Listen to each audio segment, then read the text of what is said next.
Go. So I just finished building my driver for my not Tesla coil, a high voltage power supply, and I'll use this transformer to drive it. But the only problem with this transformer is that it's broken and it's arcing internally. So once I be able to fix that, I'll finally be able to create some high voltage arcs. You might be asking, why do you need a high voltage power supply? I already have this supply and my Tesla coil over here. But the problem is these are this one is very high voltage, but it's not that much high power arcs. But these are decently high powered arcs. But the only problem is they're very high frequency and they're DC. Well, they're kind of DC.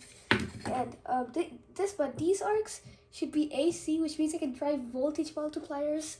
If I ever need to drive a voltage multiplier, I can use this to drive a voltage multiplier. Because I already tried drive a voltage multiplier with these and it didn't work. So here I have the setup.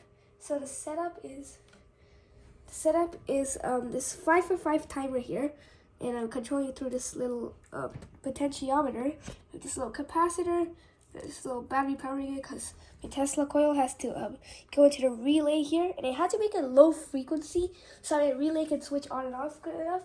And so on the scope here, let me just pull this back up, make it just about good. There. So on my scope here, we have our green wave is the square wave coming from my timer, and this yellow wave will be our lab bench power supply's voltage, which is getting triggered by the relay. So now when I turn on the lab bench power supply, nothing happens because I haven't plugged this in yet. So if I plug it in, if it works. Not doing anything yet. Might be some stray connection. Oh, this connection broke off. Oh, this connection disconnected, but you should be able to see it now. There. And it says 5 volts per division on the green thing, so you have amplitude 6 volts. Actually, that's the average voltage, although it peaks like about 8 volts. And over here, we have our square wave from the thing, and it's 30 volts, which means this will create a much higher voltage that I can plug into this transformer, and using the power of both resonating circuits and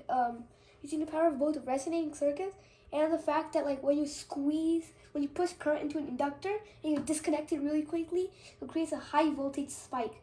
And the high voltage spike goes through a resonance circuit between this capacitor and the primary coil, which will create about anywhere between 500 to 1,000 volts on the primary, which means anywhere between 5,000 to 15,000 volts on the secondary.